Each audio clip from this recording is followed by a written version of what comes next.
good morning, good afternoon, good evening. This is Irene Musembi YouTube channel. I'm happy, I'm delighted to come back again. Today I have an interview with one of my friends. She's Mrs. Arao. She's like my mother. I met her some few years ago, and when I met her I was so excited to know that she's an author. She's authored a book on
he has MBA. Wow. All those which he did from here going to the States and coming back, I did not pay anything. So when I tell parents, kindly do not withhold even the last penny you have for the education of your child. Because when you spend that last penny, God comes in. If I did not do what I did for him at Wilson, he would not have gained all those things he has. Wait a minute. Parents, this is something she's talking about. Building your children. Yes, using your resources for the betterment of your children. That's what you're saying. Yes. And especially in education. When you are giving them education, you are investing in your children. The first twin is a medical doctor. Okay. He did his work in China. 6 years, I supported him fully. Wow. Yourself as a widow. As a widow, fully. Fully. Because by then, my son and my daughter, yes, they were already having jobs, but they were not making much. So I told them, leave this to me. I will do what I can. So he's a medical doctor. He's working for Nairobi Hospital. The second twin is a marketer. He has up to MBA. Wow. And he's doing well. Wow. I would say. By God's grace. By God's grace. And now, let me look at it from another angle. You had a job as a registrar in Daystar University. But there's this lady who's been left by the husband without anything, wholly depending on the husband. What would you tell them? Because there could be a housewife or even struggling somewhere with small businesses. In Kenya, you have stayed here even for long, you understand. They do longer. They do small businesses. What would you tell them? What I would like to tell ladies who have left alone, those who don't have a means, is that don't keep on crying. That is waste of time. Let us depend on him and pray that he can open something so that at least you can send your children to school. Later on, if they are good children, they will support you.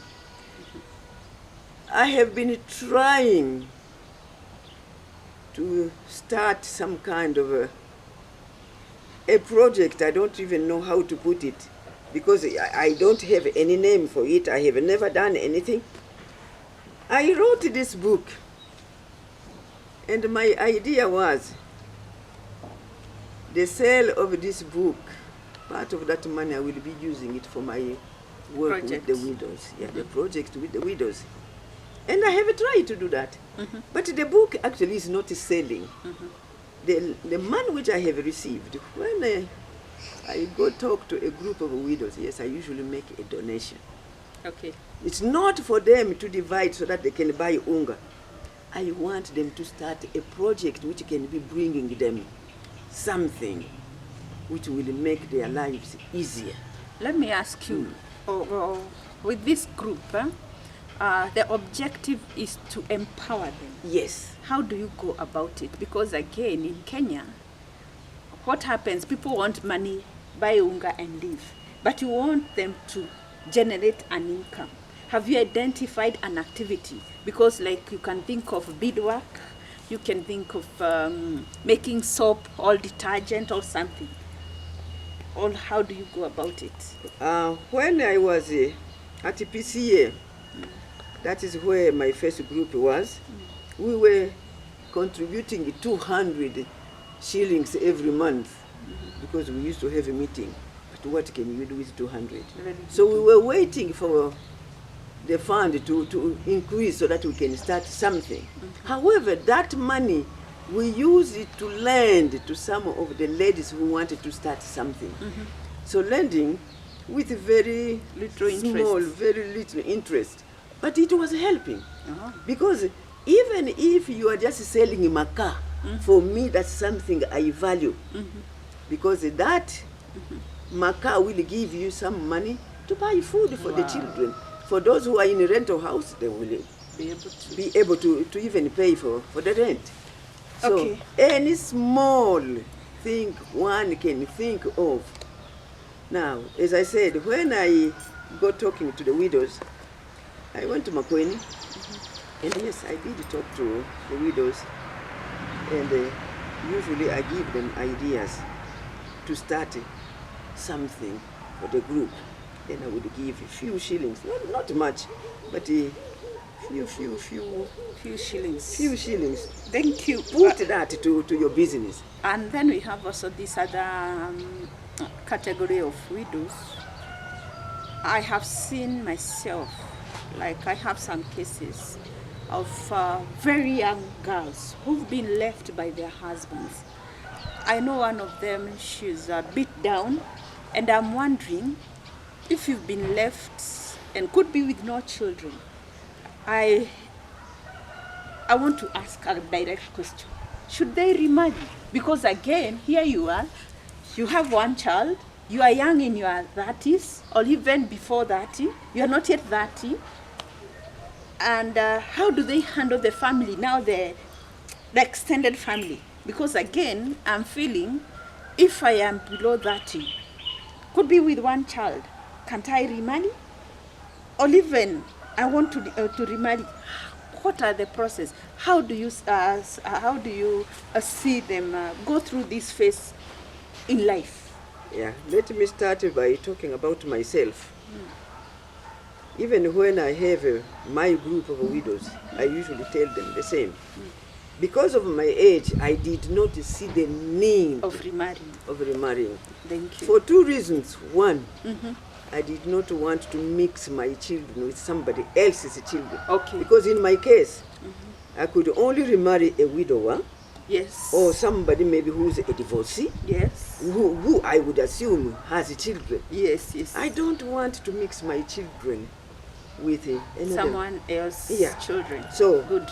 That's one reason why I did not want to remarry. The second reason, which is very important to me as a person now, if God told me that I would die before that man, then I would not have minded remarrying. But for me to go through that pain again of losing a loved one, I did not want that. So those are two reasons I could not remarry. However, when I'm talking to the widows, I tell them, it does not matter your age, even if you are old like me and you want to remarry, kindly don't rush. Because I don't want you to go breaking somebody's family. Yes. Because yes, sometimes it's possible that some of the widows don't behave well. They go and break somebody's marriage. No, I am very happy for those who are married, and for me, I encourage them and I pray for them. But when you pray to God, and God gives you somebody who is alone, we don't know why the person became alone. But you will discuss these issues as long as that man will accept the children left by your former husband. Because I would not want the children to undergo through pain. They did not kill their father. So we have to take good care of them. Now, and also, what you are bringing in as a widow, and even as a widower, because I have some widowers also, as a widower, all a widow, when you are making decisions, remember you have children. Consider your children first. Because again, you don't want them to undergo agony now that you've brought someone else in your life. Ma'am, before you proceed, I know you have something. I want us to do something. I'm looking at this book, Journey Through Bereavement, The Life of a Widow. Very soon I'll be borrowing some notes from here. I want to write something on bereavement, grieving and bereavement. And I can see this is a very nice book. Look at this book. It's going for how much? 2,000. 2,000. So if you want to support her, we'll give you her number and how you can get in touch with her. She's done very awesome work at her age. She's over 75 years. She's actually, to be exact, 78 years. She's 78 years. She's an age mate of my mom, and she's done wonderful work. Girls and young men, young women, look at this awesome work. by our mom. She's done very good work. She's done introduction, experiences of some widows before and after the death of their spouses, and responses from pastors and professionals. I'm not going through everything. That's chapter 1. Chapter 2 is on challenges widows face after the death of the husband. She's talked about social issues, changing business papers, facing celebrations, emotional moments, among others. In her chapter 3, she's talked about the grieving cycle. There's a cycle in grieving. Then chapter 4, she's talking about overcoming grief. As some of us, we've undergone so much in life, we've lost loved ones, and could be you've never read anywhere about how you overcome. So in her chapter 4, she's done that.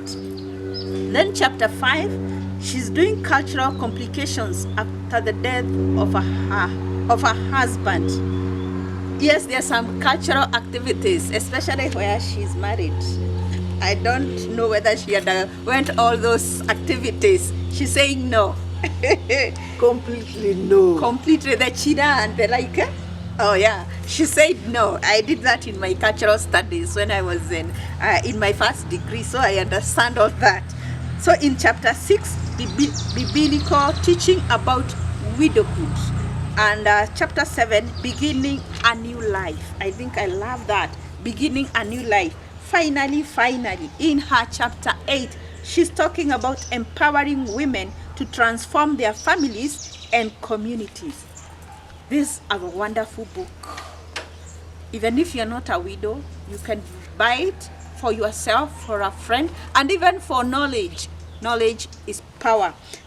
I think we'll go to the next question.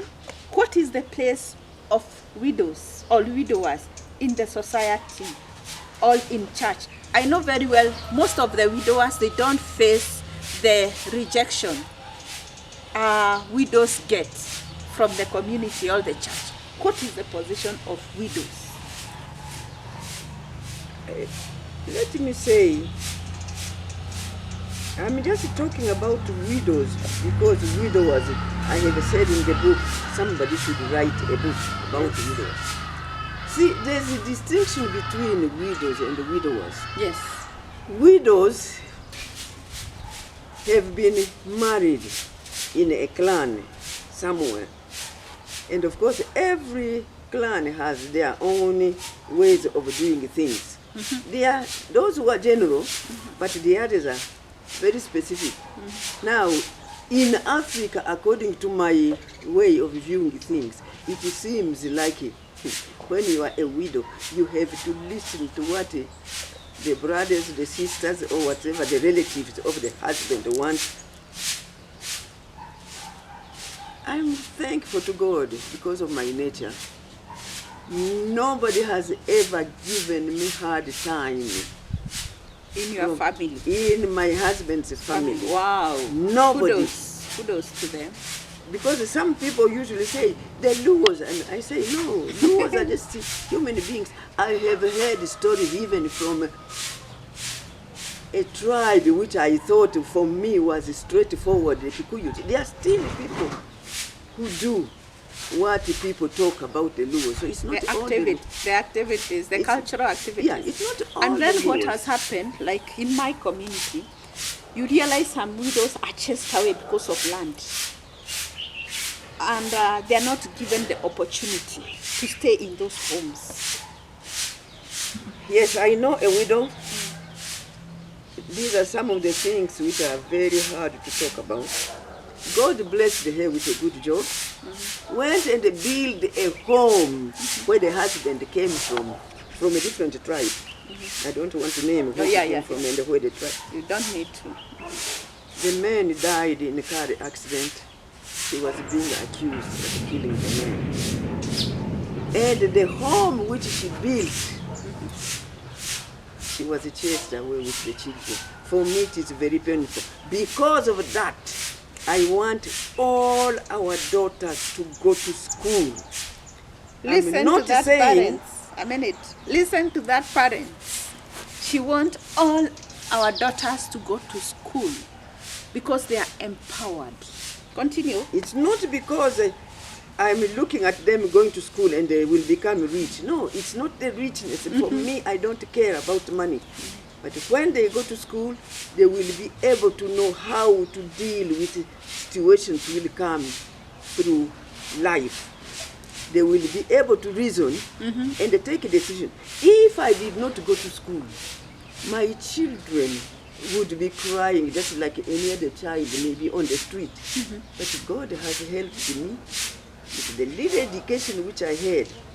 All my children, none of them will die of hunger because they have the knowledge which they can use. Wow, Yes. beautiful. Now, coming to the men, I don't know much about what they go through. See, in our society, and I think it is mentioned in this book, we sympathize for the men, including, we go to the men, we say, my brother, man.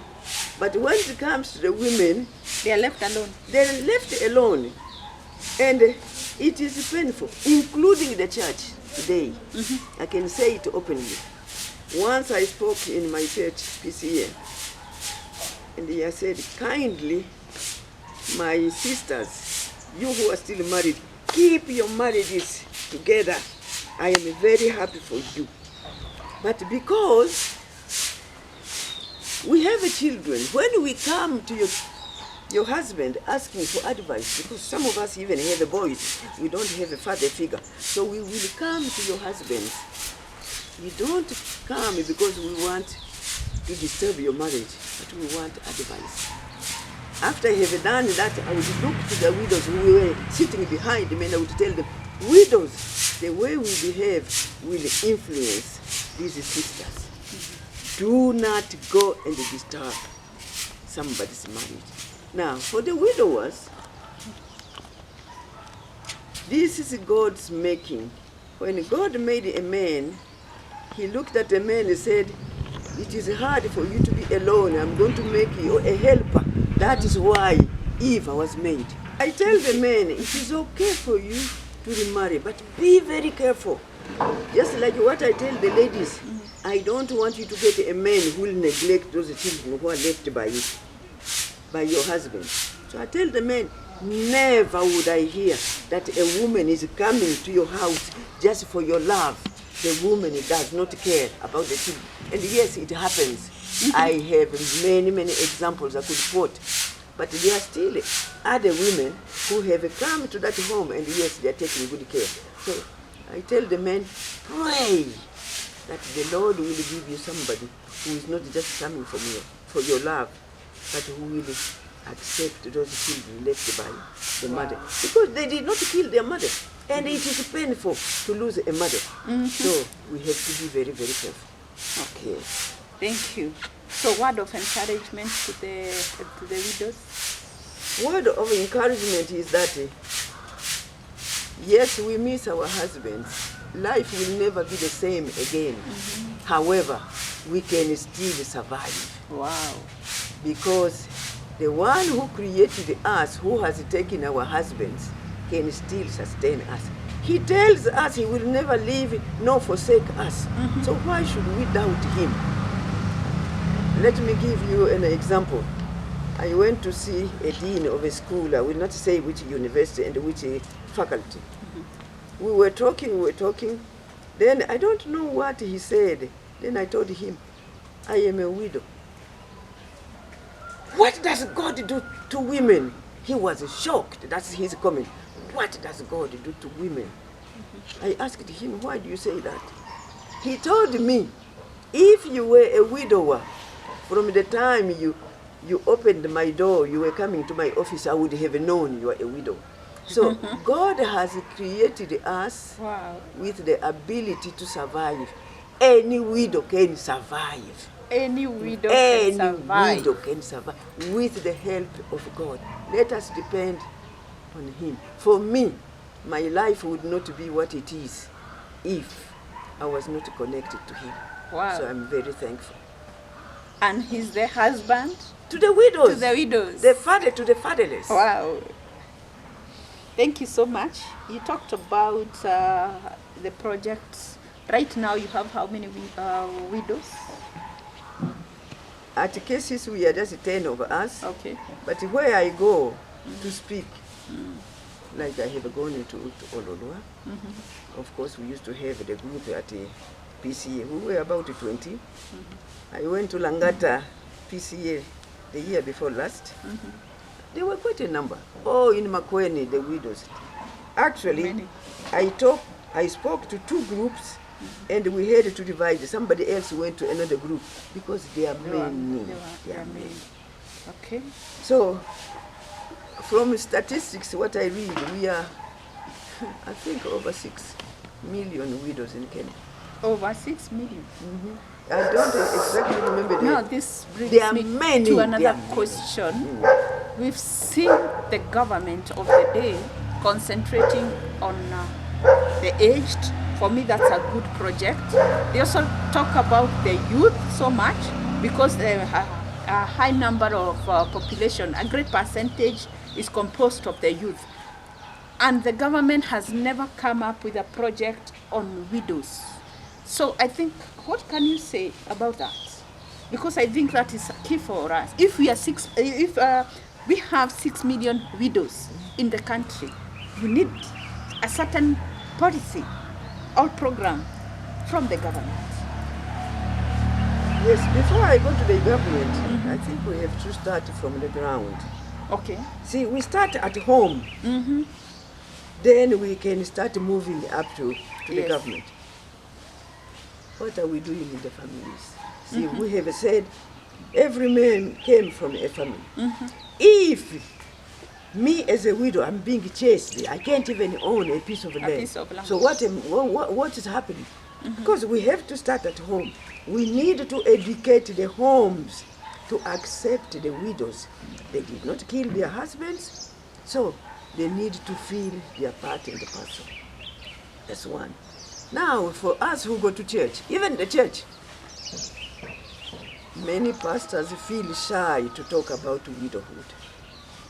When I was doing this research, I sent somebody to go to the churches to make arrangements so that we could do the questionnaire.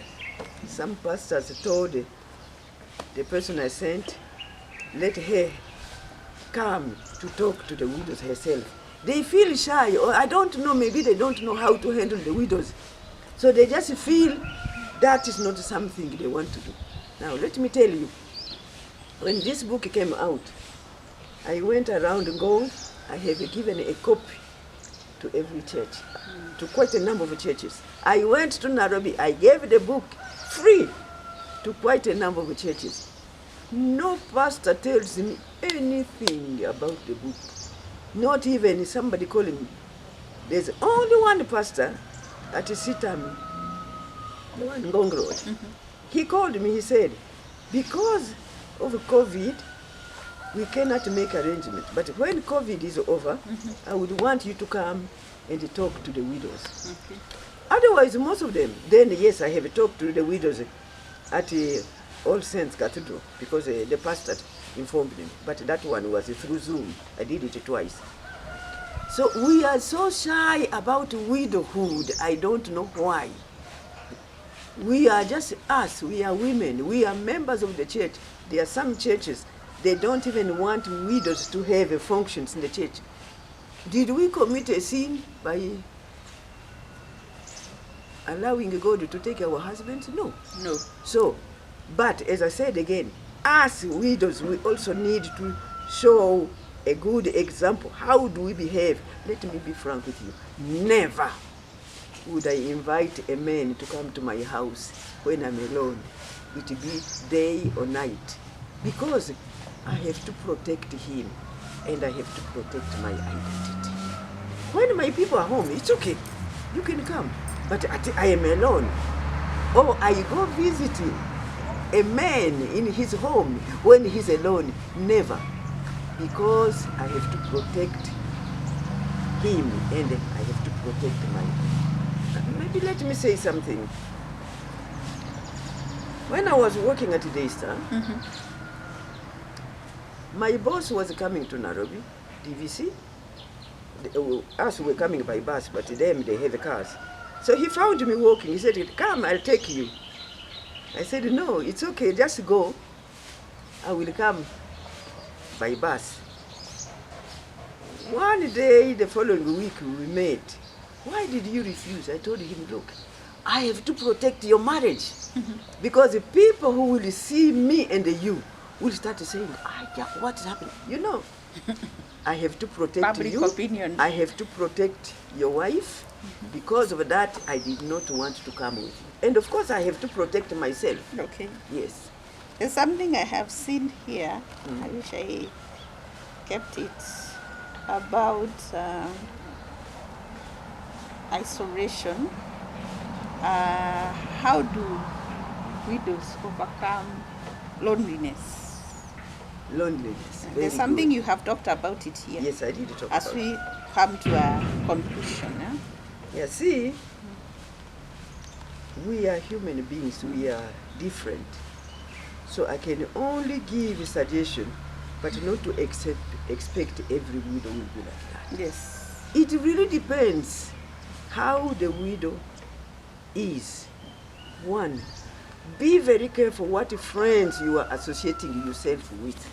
Because some of those friends, if they are not good, they will take you into the drain. For me, I value my family. Never would I be outside to a place and my children don't know. What for?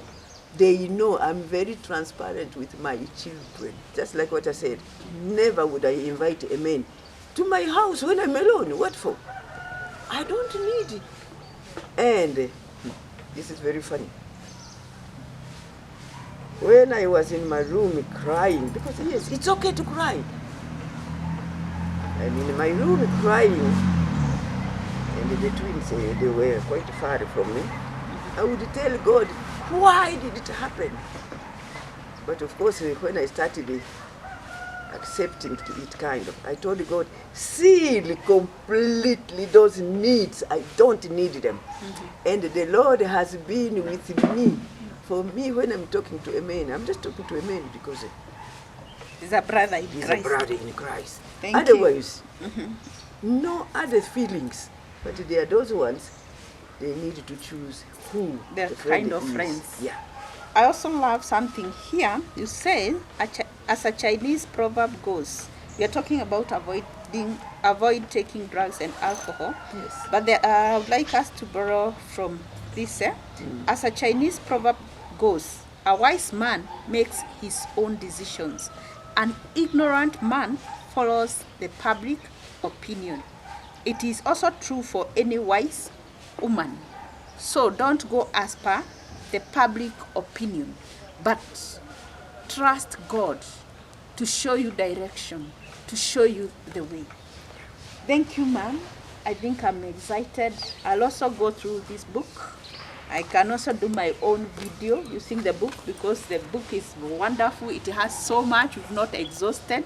I want to say thank you so much and God bless you. By the way, she was a registrar of Desta University at one time for 25 years. So she's full of knowledge. She's given me a certain manuscript. She has a very big one. She's doing awesome work. And also to the widows, to the churches, and even our pastors out there, know that there's a position for widows in your church. Don't disregard them. Involve them in the ministry because they have also ministry. God has given us different ministry. Whether you are widowed or not, you have a ministry. And widows, don't feel shy when you are working for God. Do it as if you'll never do it again. So thank you, ma'am. I am inviting you for a parting shot. Use that gift the Lord has given you to improve your life. If I tell you, can you start writing books? It's not everybody who would want to write books, but God has given you a gift. Can you develop that gift? That is my concern. So that you will be able not to be sitting there, because when you just sit there, you start having many feelings coming. Do something which will help you. and will help your children. For those other widows or those other people in the society who are capable, let us help the needy where we can. Because yes, there are some of those widows who are finding it hard to feed their children, leave alone paying the school fees. So we need to come in and do something for them. Thank you. Thank you so much. May God bless you so much, ma'am. I feel honored. I hope this video will help you. Share with someone. Subscribe in my YouTube channel. I feel grateful. I say God bless you so much. Shalom. Thank you. And to my camera lady, asante sana.